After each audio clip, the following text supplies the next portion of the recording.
on July 2nd, 2025 in Rights Room 2106 for the first fiscal budget proposal for student government for the year 2026-2027. Now, may all members of the committee please state their name for the record.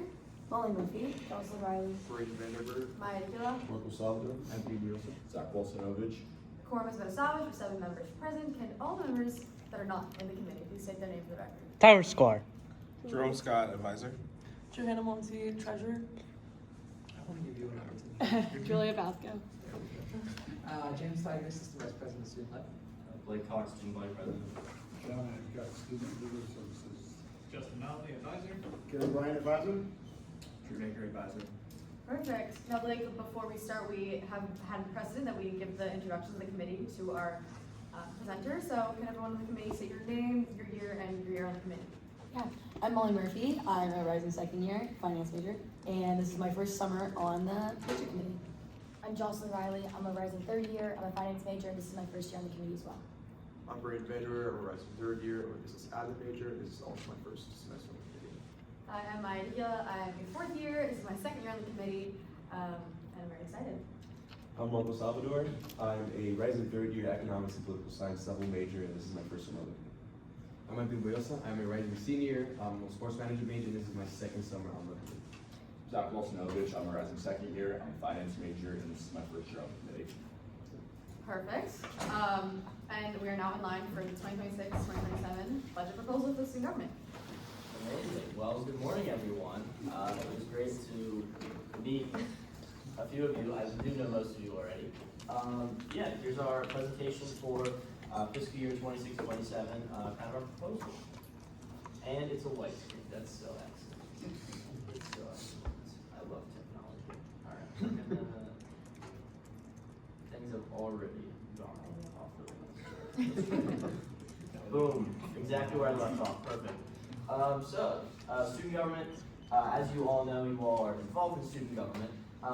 But just a little bit of our mission and history, is sometimes people aren't aware of those specific things. We were established in 1909, and we continue to strive for excellence on behalf of Gators for more than a century. So this is our 116th year of student government. Hundreds of remarkable individuals have contributed to this body, including legislators, cabinet members, governors, Supreme Court justices, authors, professional athletes, scientists, CEOs, inventors, and I could be saying occupations for days. We have every kind of person involved in student government. I think that's part of what makes it so great. As the name would imply, student government exists to represent students and to act in their best interest in academic, extracurricular, and social issues. We advocate for students at local, state, and federal levels throughout the entire year. We have 3 branches of student government: executive, which is what I kind of manage, legislative, which is what you all as members of the committee are in, and judicial, which is mainly law students. And student government, we are steadfast in our goal to sustain a stable, well-rounded, and affordable learning environment for all students to grow as individuals and as representatives of the Gator Nation. So here are some of our prominent officers. That's me. I'm the student body president. I am a voting member of the board of trustees. I also oversee our 18 agencies and our 14 executive secretaries. And then our vice president, J. Bruno Gonzalez. She oversees cabinet and all of those departments. And cabinet, if you're not aware, it works to promote kind of some campus engagement, student life, academics, belonging, you name it. Johanna Monsi, who's in the room, our student body treasurer. She oversees funding for our more than 350 student government funded organizations. And those are all on the executive branch side. In the legislative branch, we have the Senate President, Julia Cipher. She serves and chairs the meetings for the 100 student senators, oversees the 5 committee chairs and the Senate Executive Board. And then we have the Senate President Pro Tempore, who chairs the executive, or chairs the Replacement Agenda Committee and is the right hand to the Senate President. So some of our services by the numbers, some of the things we offer, SG Print Lab. There are 10 different print lab locations across campus, and every student is allocated 250 print pages per semester for free. This past year alone, we've served over 18,000 students at the SG Print Lab locations and printed over 1.3 million pages. So we're really doing right by the students there.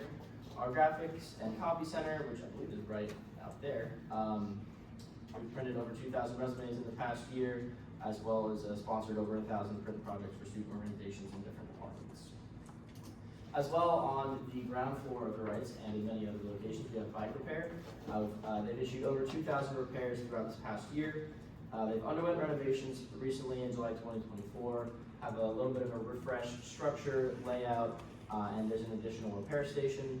As well, they partnered with UFPD and registered and equipped over 400 bikes and e-scooters with tracking ties to deter theft. As students, I'm sure you all know someone or it's been you to have your bike stolen. It's a big initiative to really protect the belongings of students. As well, we've implemented pricing and service options for faculty and staff. One other thing about the bike repair that I think is important, worth knowing, is all of the parts. So if you come in to get your bike repaired, all you have to pay as a student is the cost of the part. There's no upcharge, there's nothing else. It's just strictly the cost of the part to give students the best possible option at getting a repair. As well, we sponsor SGIT Finance and Student Legal Services, and Gary and John will come and present on those in a little bit. But just kind of to give you a brief example, SGIT Finance has kind of reviewed over $9 million in SARs and TARs, which, as you can imagine, is a lot for our student organizations, or over 1,000 student organizations, as well as over 5,700 requests in the past year. Student Legal Services is an amazing resource that I will allow John to talk more about. But essentially what it does is it allows students to get legal help when at a really affordable and reasonable cost, because student government sponsors it. Yeah, so I'll kind of let them talk about it. Oh my gosh. I've never seen anything like this before.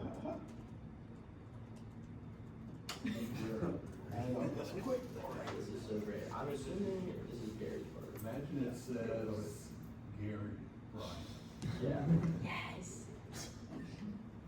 There we go. There we go. There's this.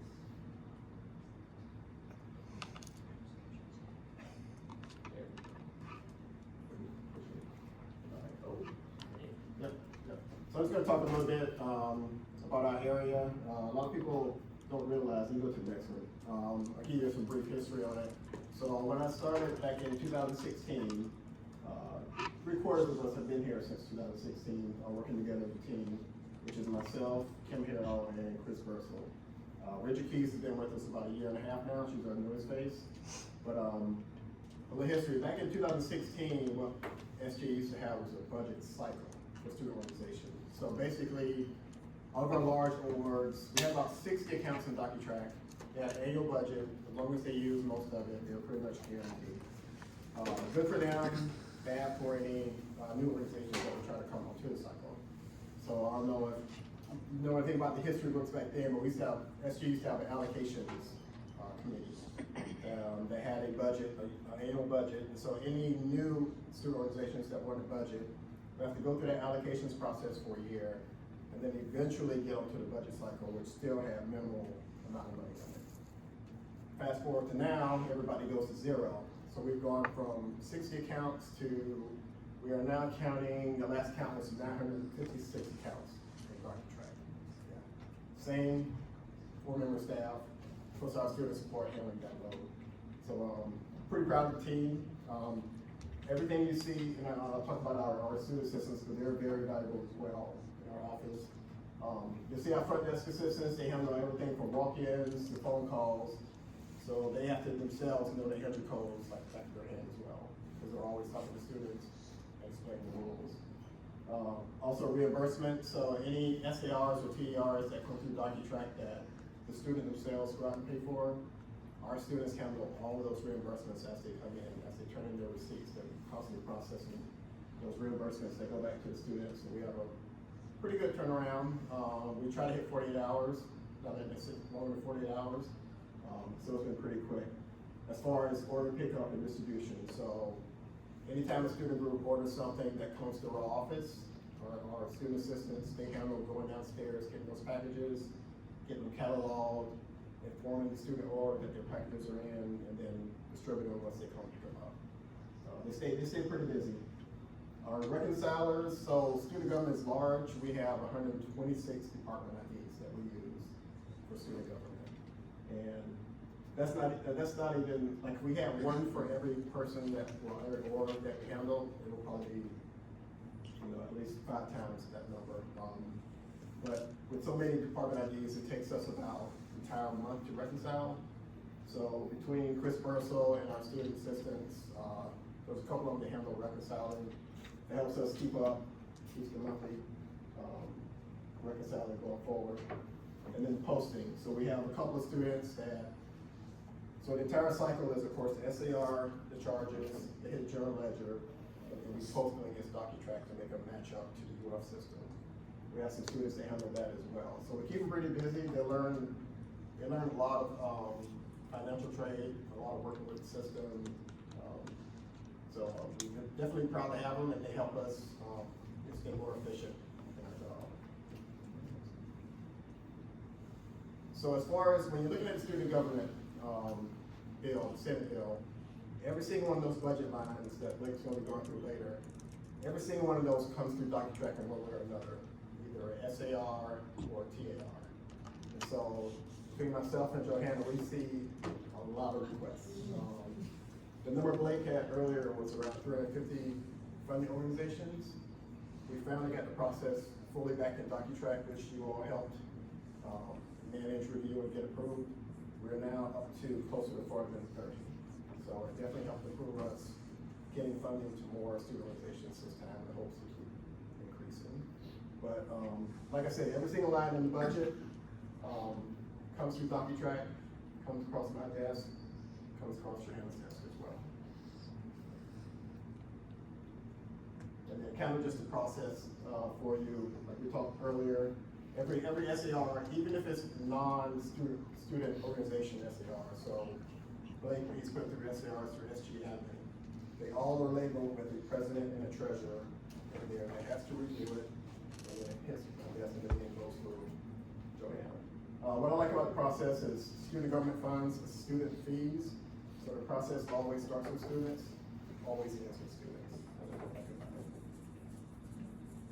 And then I just want to add a little bit in here. Not everybody really knows how the travel grants work. The Graduate Student Council, which is a total student council, manages that portion of the budget. It's given to them at the end of the year, and what they do is they get requests in for travel grants all year. Their committee is just like yours. They review them, and they decide who gets them as far as they meet criteria. If you go to the next one, it shows a little bit of criteria. I'll let you read it, but this is kind of what the travel grants go towards. And it's always per individual. It's just one student at a time. And these grants are forward to the final dollar for this. That was what it. Quick about our department. Thanks, Gary. All right.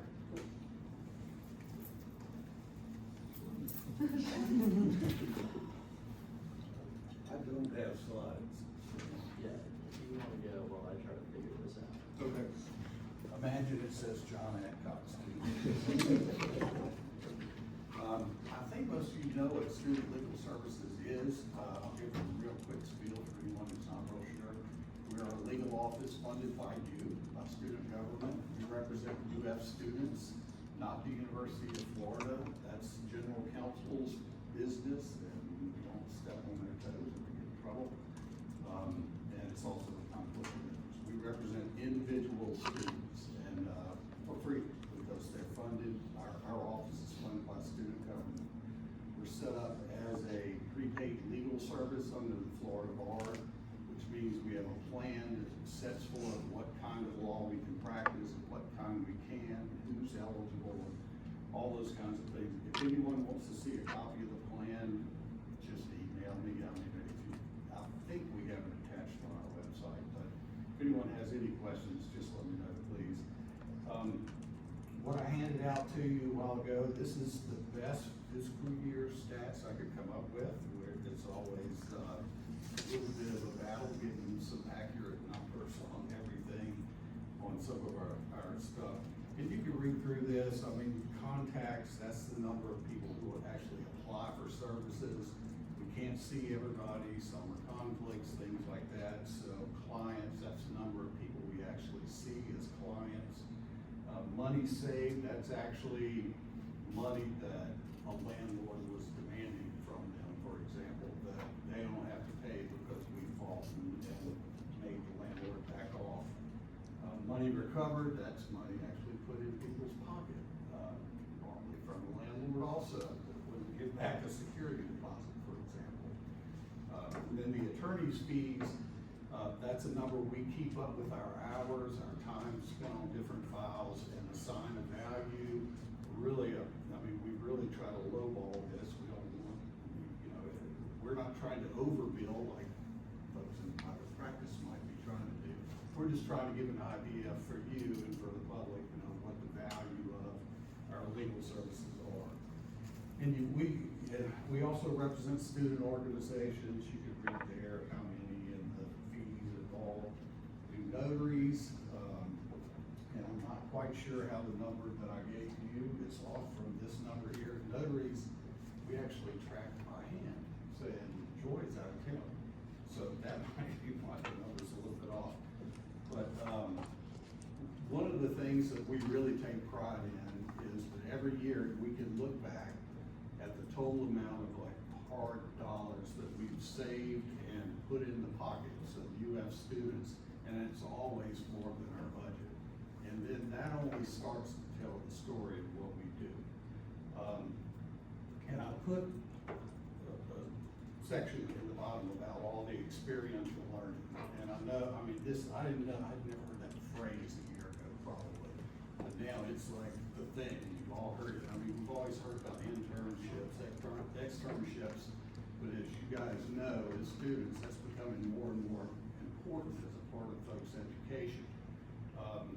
And as the division, Student Life has started to talk about it, it's like, we already do that. We've been doing this for years. We just didn't call it that. So this is just a brief outline of all the different, the numbers of students involved in these different programs that we have done for years.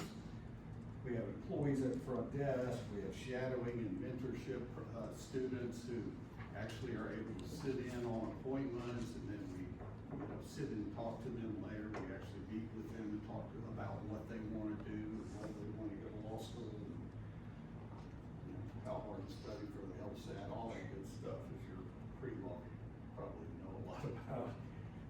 Marketing ambassadors, externs, those are law students who actually get credit at law school for working with us. Pro bono students, we've had more and more of those.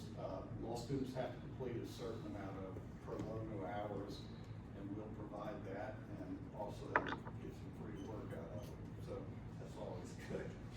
And then legal intern, research interns, that's a program we've really tried to kind of beef up over the last couple of years, really. So, putting all this together, what we're trying to do is for any student who wants to, or is thinking about practicing law, any student who's in law school, we're trying to provide experiential learning opportunities for them. We are in the process of kind of integrating what we do with the way the division and the university as a whole tracks experiential learning hours and all of that. We're still in the process of that. We have a meeting next week or a week after that. So that's a lot of what we do also. And anybody got any questions on what we do? Or? We have a question for you after this. Yeah, we'll do Okay. questions. All right. Thank you. Thank you. Yeah, so that's student legal services. And now for my personal favorite part, which is the numbers. So how we're gonna do this, I'm gonna explain what every line item actually means, whether there's a change or not, just for your information so you're aware actually of what you're looking at. First is our ADA line item. That's a partnership with the DRC that we allocate every year so that if student organizations have ADA requirements, they need a translator or something like that. They go through the DRC to get those accommodations. We sponsor that. That's what the ADA line item is. Admin agency, as you might expect, is all of our different agencies. For the most part, there are a few exceptions, but that is kind of the bulk of the agency budget. Advertising, self-explanatory. It's advertising. Some of these are self-explanatory, but advertising, our action agency uses this budget a lot to kind of work to advertise our student government to the student body. Awards, again, self-explanatory. Cabinet programs, I touched on earlier what our cabinet does. It's run by the student body vice president. That's their budget annually for all of the different programs they put on. Class councils is one of our agencies as well. That's their specific budget line item. Elections goes towards running all of the polls, everything that goes on with that. It's a very involved system. This has been a pretty standard number through the past few years, and the supervisor for elections has never indicated to me that we need to increase or decrease in that line item. Food, exactly the same. It's food. Network support, that one may be a little bit confusing. What network support basically means is in student government in the 21st century, there are a lot of computers that we use, and a lot of computers we have to use. There's computers all over the portal, there's different technology and all of that. Basically, network support supports all of that. When our computers get too old to be used again, it helps kind of keep our things new. That's what network support is. Senate is you all. Yeah. SG projects is kind of a catch-all line for different areas that student government can do to support different areas of campus. There's a bunch of different examples of SG projects in the past. A few of them, kind of a lot of our different merge some things. Something that we actually just did is using SG projects. We got a lot of SG branded umbrellas that are going to go to different areas on campus. Stay tuned, coming soon. Yeah. And then we have staff salaries, go to support all of our lovely SG staff people. Continuing education, what that essentially means is that allows our staff to go to different conferences and gain new experiences. Not only does that help us as student leaders become better because they can teach us and show us what people are doing at peer institutions, but it also ensures that our faculty remain competitive, which is something that's incredibly important. Student assistant salaries, again, help pay for the student assistants. I'll go through each line item, the differences now. Admin agency saw a slight decrease. I increased, in the amended hearings, it had a big increase. I scaled it back a little bit because I think that we should be able to kind of cut from there. This was there, and the SG projects is kind of where I took the remainder when we had a little bit more due to a bunch of different increases. That's where I pulled from primarily. Same for advertising. It hasn't seen a ton of use in the past 2 years, so I thought 2,000 was an affordable and reasonable cut without completely kind of killing the advertising line. And then there's a slight increase in staff salaries. I'll address the increase in staff salaries now. Just anytime you see an increase in staff salaries, it's just accounting for raises and fringe benefits, something that has to be applied for every staff salary. I'm sure you've seen it before. This is your last hearing. No different in student governments. So for our operating account, we have the Center for Performing Arts, the Copy Center. So Center for Performing Arts, what that does is that's just a subsidy for student tickets for the Center for Performing Arts. The Copy Center, Experiential Learning technology is brand new. That's actually just a change. What it is sponsoring is the Give Pulse technology that's kind of run through the Brown Center for Leadership and Service. We've always sponsored that. It was kind of an agreement to shift from a service learning thing to this Give Pulse technology experiential learning a few years back.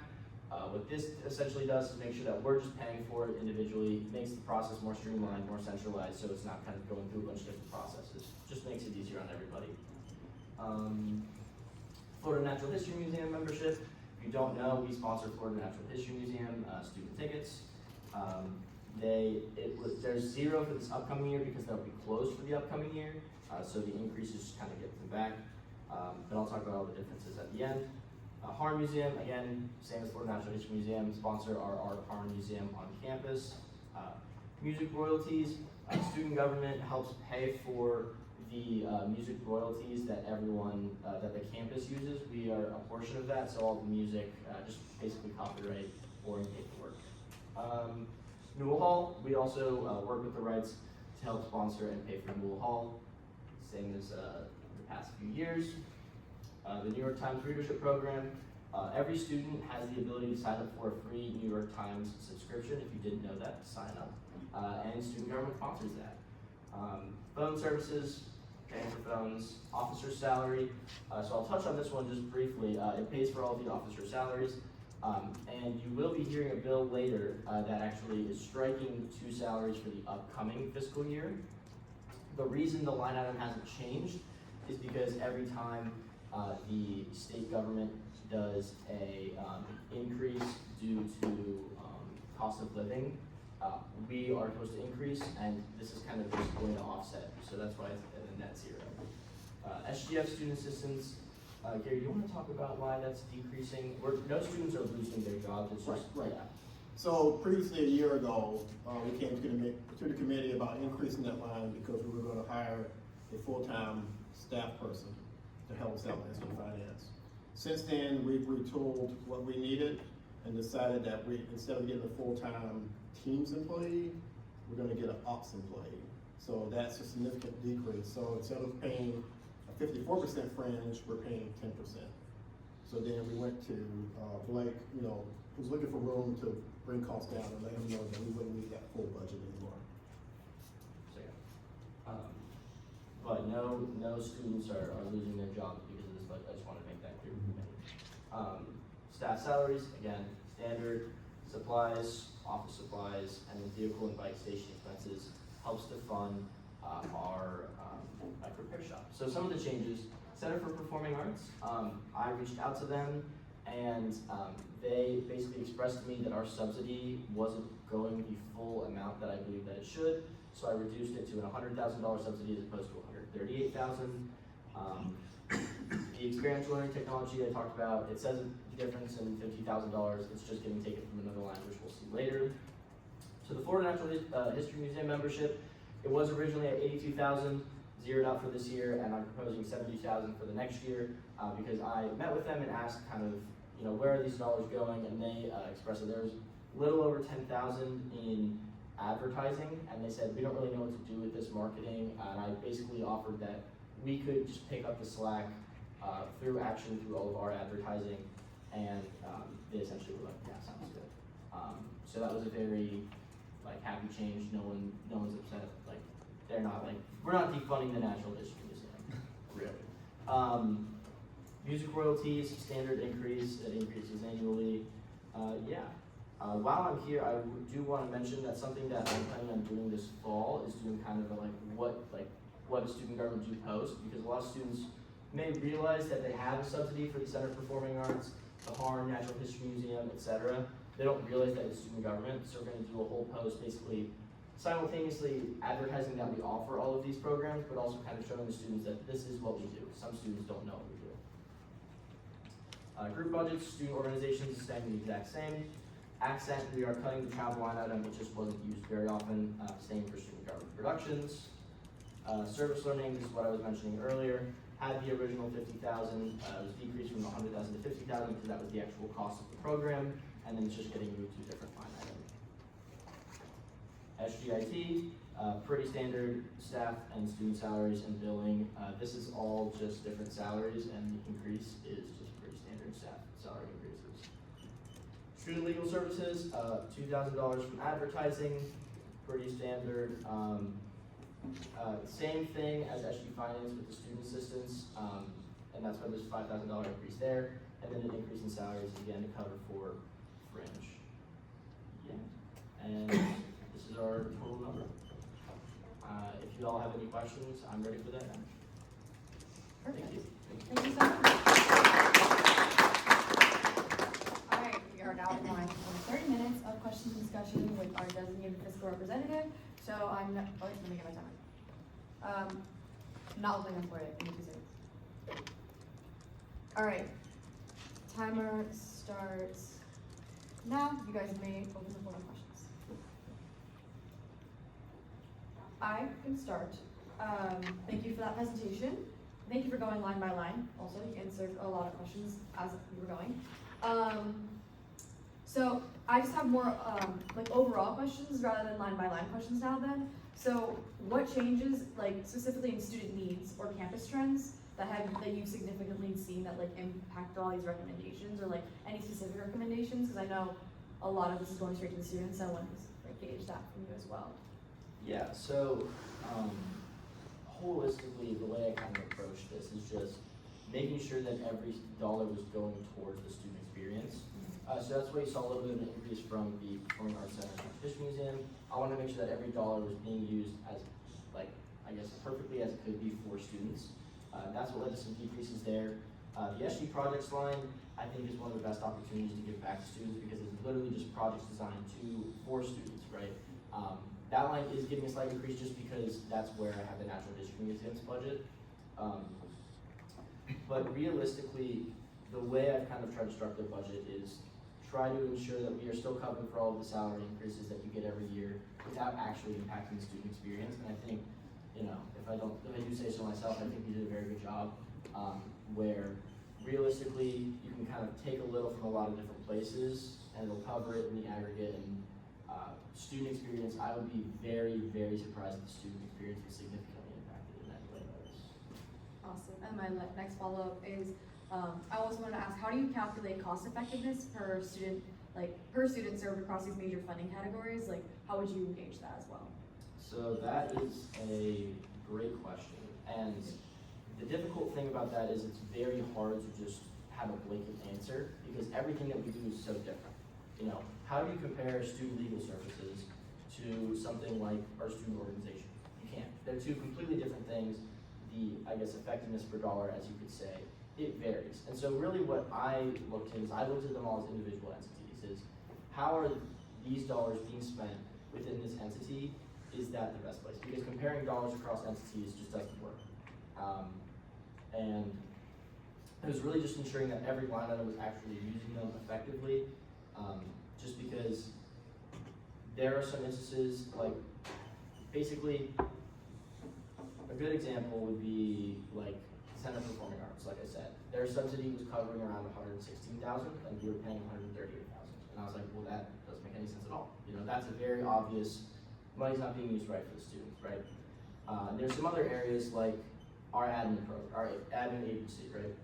I know our agencies impact a ton of different students in a ton of different ways. Not every agency is the same.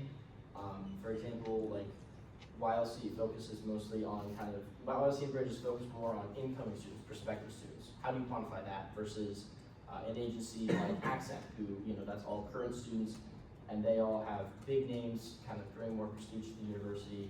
It's hard to quantify between line items, so I really just took an individual look at each line item to ensure that every line item is being used properly. Thank you so much. That's all the questions for me. Nate?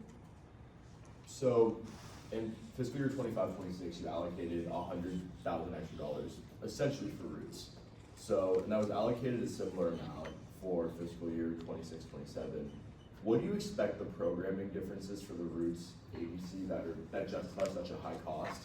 And then, after next school year, should we look and say, okay, Roots did not use as much money as we anticipated? Is there a plan to go back then and potentially revise or amend that $100,000 number so that we're not putting money into the admin agency line item that isn't being utilized? Yeah. So first off, I'd like to address that it wasn't entirely for Roots. There are a ton of new agencies. GASP, SGA, and Roots are some of the three that were added since the last admin agency increase. So that $100,000 wasn't just for one agency, it was just kind of to cover all of our new agencies. And I would kind of respond by saying, well, first off, the reason I think it is such a big increase is because Roots, a lot of them had money from the student engagement, the signature events, thank you. A lot of them had money from signature events, which are these very large budget, large scale programs. We wanted to ensure that these could still happen at their same magnitude so that we're not underserving students as a result of student government helping it. And I would say that, kind of your second part of the question is, do you think you should take a closer look?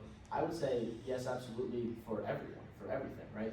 I think it would be irresponsible if you weren't taking a closer look at every single agency, every single area that's funded by student government, and ensuring that the money is being used properly.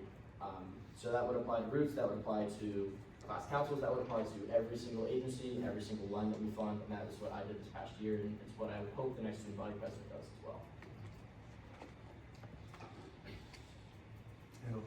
So the other entities during the presentation, including a line item for reserve funding, knowing that SG does have its own reserve, could you explain how you guys are approaching allocating those funds to the reserves?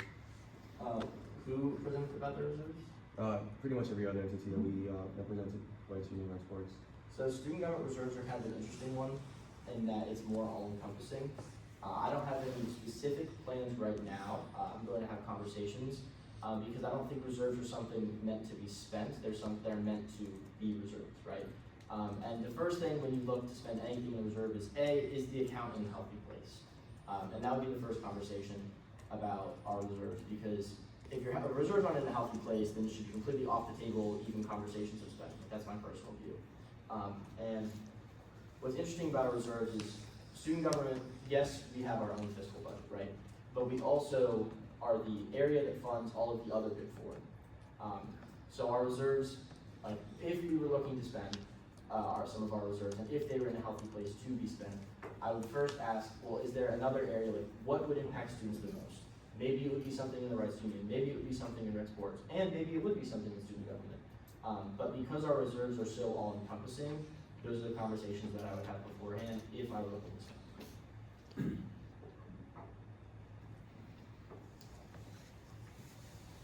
Do you have any other questions like me? So, I know you said that for the SG projects line item, that $80,000 that decrease is due to having to send that money back to the Natural History Museum, but it doesn't get it back up to the $200,000 like pre-Natural History Museum numbers. So I was just wondering if you could elaborate more on just why the decrease from that taking Natural History Museum out of it. Right, yeah, so you take the Natural History Museum out of it, it's about $9,000 and some change. Essentially, SG projects is a more all-encompassing line. It's kind of a catch-all, and I think that there is a little bit of room to cut there, about $9,000, and students wouldn't be too significantly impacted. I do think the line item is incredibly important because a lot of the interesting initiatives and like things that we can do to make student government special and things that we can do to really enhance the student experience comes from SG projects. I don't believe a $9,000 increase would make a significant decrease in the student experience like it would in some of the other line items, so that's why that I covered for that. Thank you. Do you have any other questions from the committee?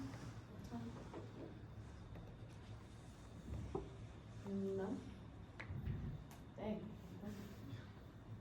Okay, so I hear a motion to yield the rest of the time? There's been a motion to yield the rest of the time for the question discussion period by unanimous consent. Is there any objections? Hearing none, that motion passes. Thank you, Student Vice President Legox.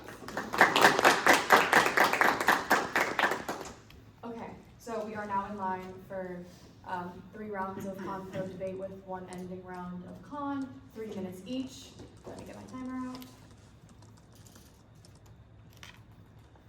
Okay.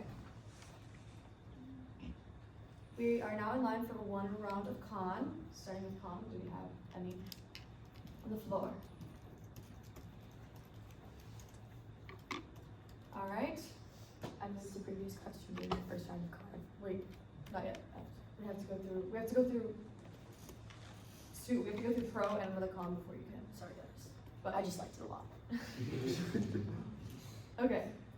We are now in line for pro. Seeing none, we are now in line for a round of pro. Do we have any pros for President Cox?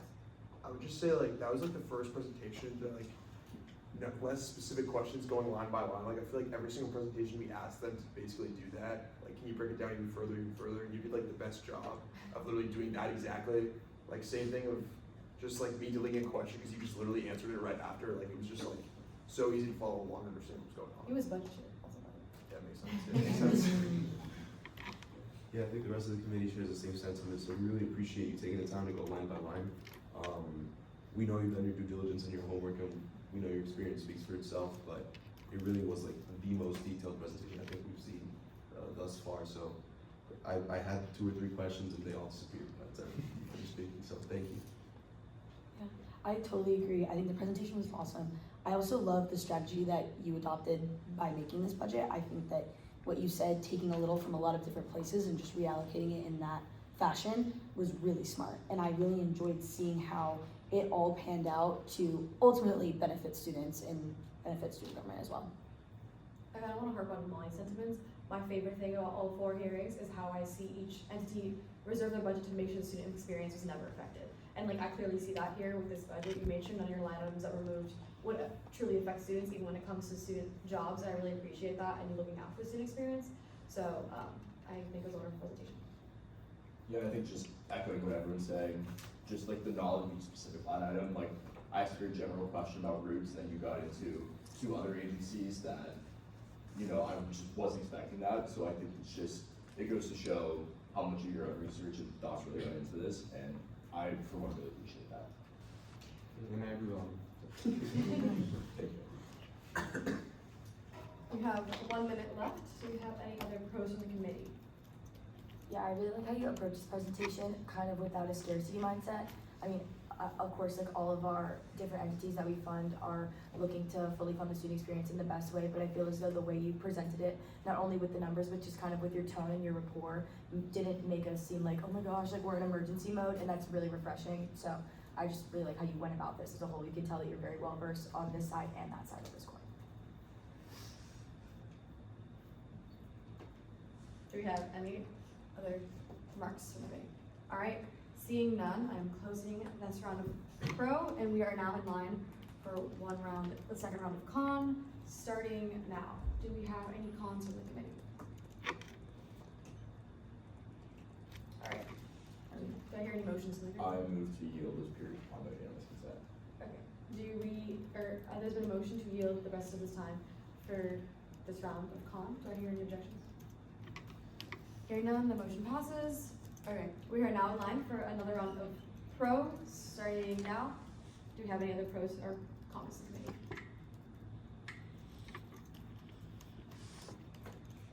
Move to previous question. Okay. There's been a motion to move to previous question by unanimous consent. Are there any objections? Hearing none, the motion passes. All right, that concludes the pro-con debate period. Blake, you're now in line for 4 minutes of final privilege if you would like, or you can yield your time. Yeah, I appreciate the kind words. Yeah, thanks. I yield my time. Perfect. All right, we are now in line for a vote. Do I hear a motion?